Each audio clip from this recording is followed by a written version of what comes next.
The EU requires far greater scrutiny from the British press, according to Tom Slater, deputy editor at Spiked Online, who warned of the repercussions if Michel Barnier's threats succeed.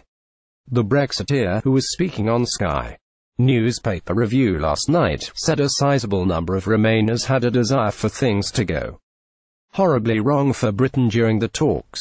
SKYSlater ominously warned that the EU was far from a benign institution. Slater ominously warned that the EU was far from a benign institution following Michel Barnier's stark threats over the transition deal this week. He pointed to the lack of questions around Mr. Barnier's approach, especially given that the EU has previously acted against its own interest to make a political point.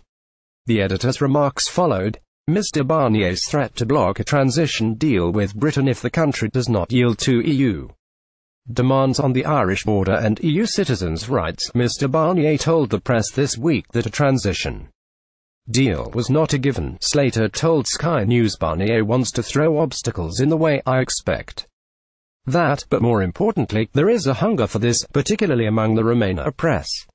While they will be heavily critical of any proposal put forward by the government, if the EU propose anything they will write it as wholly sensible. Thursday, February 8, 2018. Civil servants are anti-Brexit. The EU is not a benign institution.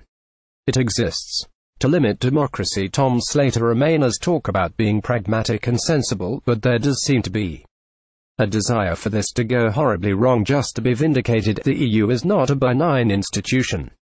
It exists to limit democracy. It has crushed its poorest states and is now trying to make an example of Britain. It is not out of its character for the EU to act against its own best interest, to make a point by punishing Britain.